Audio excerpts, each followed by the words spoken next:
monsieur, donc le médecin vous a prescrit un antibiotique. Ça va être bien facile à prendre, on le prend 2 fois par jour, le matin et le soir, à 12 heures d'intervalle. Le traitement va durer 10 jours. Si dans 3 jours vous vous sentez mieux, on termine le traitement. Sinon, vous pouvez vous référer à la fiche conseil pour avoir plus d'informations. Avez-vous des questions?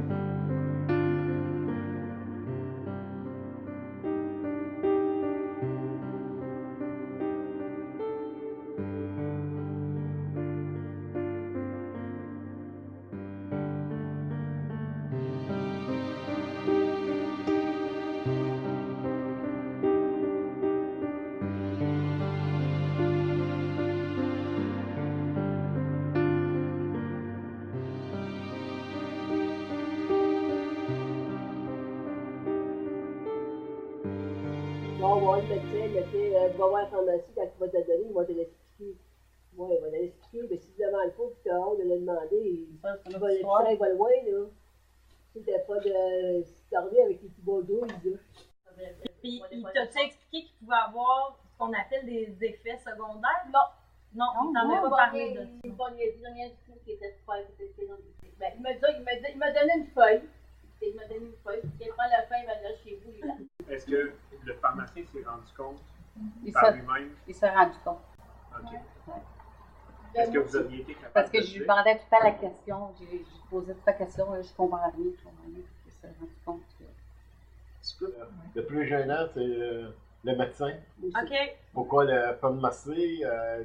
Tu vas souvent, au moins tu les connais, au moins le pharmacien il te connaît, il dit ah, monsieur Gendron, comment ça va? C'est vrai, ça aussi. Tu peux lui parler plus. Avec les médecins, C'est vrai. tu vois, au moins, c'est pas tout le temps le même médecin. Faut que tu continues. Avec les pharmaciens, tu les vois réguliers presque. Vous avez vécu souvent des gens qui vous ont pas bien traité. Vous avez vécu souvent beaucoup de préjugés, que ce soit à l'école, dans la famille, dans la société en général. Puis je sais que vous êtes des gens très, très sensibles. C'est une grande qualité chez vous, mais ça fait que vous êtes quelqu'un qui va essayer de le cacher, son impatience. Parce que, tu sais, des fois, on peut l'aider, on peut être dans une mauvaise journée. Mais eux, là, ils le sentent. C'est des éponges. Alors, c'est des gens encore plus sensibles que la majorité, moi, je pense. Avant de boulet, ma mère était très malade. Elle avait rentré à l'hôpital. Puis après ça, mais là, elle avait resté à l'hôpital plutôt, au moins un mois, 3 semaines comme il faut. Puis le médecin, quand elle a vu qu'il sortait, le médecin, il m'a dit qu'il était pour s'occuper de elle jusqu'à moi. Le médecin il donne les pilules, les prescriptions, je m'en vais à la pharmacie. Mais moi, pendant ce temps-là, ben, je ne demandais pas pour voir qu'est-ce qu'il en était, ces pilules-là, le truc, c'était des demi, des quarts, je comprenais rien là-dedans, j'étais trop jolie, j'avais honte de le demander. Puis moi, ben, quand j'avais lu la prescription, j'étais sûre dans ma tête, à moi-même, que c'était la bonne dose. Et en fait, ça, c'était pas la bonne dose. Parce que j'avais donné une pilules de trop, puis en fait, mais qu'est-ce que vous avez fait de demi? Elle avait pris un et demi. Pour une demi, moi, j'avais pris un et demi. Fait que là, ça a tout mélangé les affaires, là. On rentre à l'hôpital encore. C'est par erreur, ou c'est pas de ma faute, là, mais j'ai senti beaucoup coupable. Tu sais, culpabilité, là, sur moi-même, sur mes épaules, là. J'étais plus capable, là, tu sais, j'avais fait quasiment le cul d'honneur.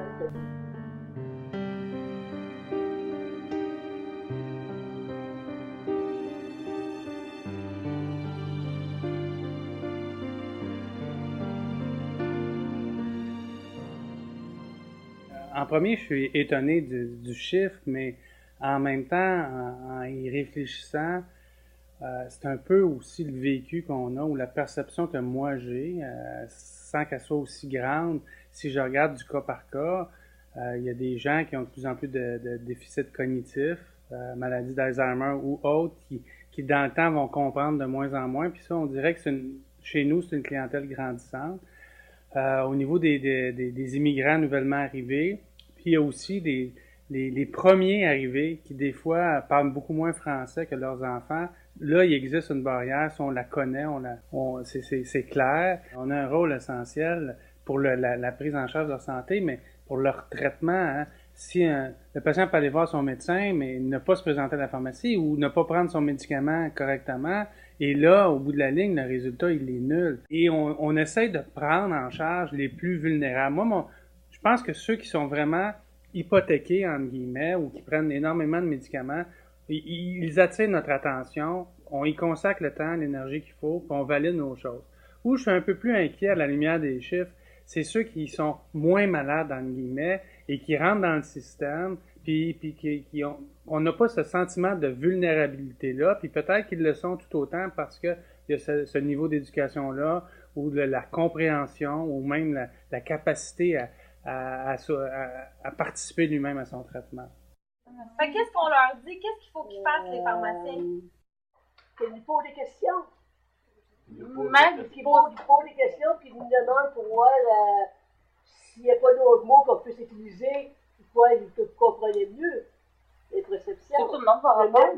Nous mettre au courant. On dit aux médecins, c'est la même chose qu'on dit aux pharmaciens. C'est quoi qu'on leur dit aux médecins? Parler plus lentement, plus nous comprendre, Moins compliqué. moins compliqué. Si on dit ça aux médecins, on est obligé de dire ça aux pharmaciens aussi. Bon, on fait remercier de quand le patient qu'on a une belle sorte de colline, surtout de mettre passer sur papier les effets secondaires à écrire des mots plus simples que nous sommes capables d'élire les réponses. Quand on a besoin d'aller, des fois, les prescriptions, ils savent comment on est, et des lettres plus larges, plus simples, pour plus nous-mêmes les comprendre. Sinon, on les comprend pas. Si, mettons, vous faisiez des dessins, pas sur un papier, là, sur les positions, je fais un petit dessin, comment les prendre. Ça va les mettre mieux. Il y en a, ça va sauver plus. Une pelule, il me souviens un rond comme une pelule, où c'était encoiré. Là, il disait la demi elle-même. On va couper comme ça, on va laisser la ronde de même. Ou si ça prend une au complet, puis l'autre demi, il avait fait un autre rond avec une demi dessus pour que tu comprennes c'était quoi. C'est même difficile à comprendre. Parce que, par exemple, on dit, s'il le demande à quelqu'un, est-ce que vous avez compris? Lui va dire, oui. Vous avez dit, j'ai demandé, demandez, qu'est-ce que vous avez compris de ce que j'ai dit? Il vous va savoir si vraiment a compris ou non. C'est la grande différence. Le plus, c'est les pharmaciens qui sont plus proches de nous autres, à place des médecins. Les médecins, tu vas les voir, ils signent des papiers, ils donnent des pelules. Si vous voulez des formations, allez voir les pharmaciens, ils vont tout vous expliquer. Fait qu'énormément de personnes font des erreurs dans leur prise de médicaments et tout ça, puis la faute, ils ne mettent pas jamais sur les pharmaciens. C'est toujours sur eux. C'est que la plupart des gens, ils disent, bon, j'ai rien compris, ben c'est moi qu'il fallait qu'ils le disent, fait que c'est de ma faute, tant pis pour moi. Je pense qu'un patient n'a pas nécessairement la capacité ou le devoir de bien comprendre l'importance des traitements ou des soins. Et c'est à nous à le traduire. Oui, ça serait plus facile de le savoir, mais c'est à nous aussi d'aller chercher l'information. Ça me paraît... Parce que pour un patient, pour lui, ça peut paraître très peu important, alors qu'en réalité, nous, on sait que c'est ultra important, mais c'est nous qui avons la compétence de le déterminer. Je pense qu'il y a un pourcentage aussi qui nous échappe, peut-être de moins en moins parce qu'on fait de plus de prise en charge, de suivi. Si on fait le suivi de la compliance des dossiers, et on rappelle le client parce que il ne prend pas ses médicaments, mais parfois il va nous dire « mais je pensais que c'était 2 fois par jour, alors c'est 4 ». Et là, on voit que l'étiquette n'est plus un point de repère. Fait que c'est des indices qui se raffinent à mesure qu'on fait de plus en plus de suivi de nos patients, puis de plus en plus de suivi de nos patients vulnérables. Mais je pense quand même à la lumière des chiffres, qu'on en échappe quelques-uns quand même. Pour moi, la communication, ça ne dépend pas de l'émetteur, ça dépend du récepteur. Il faut s'adapter à celui qui va recevoir la communication. Moi, j'ai un enseignement à faire, mais j'ai aussi de l'information à recevoir. Puis il faut que ce fil-là passe et je dois l'adapter à chaque patient. Tout est à travers l'écoute. En prenant le temps d'écouter la personne, lui parler un peu de tout et de rien comme ça. Mais c'est là qu'on voit c'est quoi son vocabulaire, c'est là qu'on comprend qui elle est. Fait que je sais que vous, les pharmaciens, puis je vous ai vu à l'œuvre tantôt dans l'atelier, vous êtes contents de pouvoir donner de l'information, puis c'est bien. Mais des fois, si vous prenez un petit peu le temps de juste écouter un peu plus les gens, peut-être que là, vous allez vous faire votre petit dictionnaire vous-même, dire « Ah, elle a appelé ça comme ça. Mais la prochaine fois, je vais appeler ça de même. » Je pense qu'il devrait être plus sensibilisé. On essaie tous d'appliquer des nouvelles techniques là, de communication, de questions plus ouvertes, de valider la réponse, de re-questionner le patient. Ça, on le fait, mais je ne crois pas qu'on est sensibilisé à ce niveau-là. Puis je pense qu'il y a un travail à faire, honnêtement, dans la population en général, mais dans notre domaine aussi, j'en suis convaincu. Bien, je leur dirais d'être sensible à l'importance d'une bonne communication. S'il faut aller se reformer pour connaître, on parle de questions ouvertes, de revalidation, etc. Puis je dis aux pharmaciens, une communication, c'est individualisé. Il faut l'adapter à chaque patient, que ce soit au téléphone, que ce soit au comptoir. Ça prend un environnement pour communiquer aussi. Les gens ne veulent pas nous dire des choses qui sont intimes à eux. Donc, ça prend un environnement propice. Et il faut créer cet environnement-là. Il faut créer l'atmosphère. Il faut créer la disponibilité aussi si on veut mieux les connaître. Et il faut aller chercher cette information-là.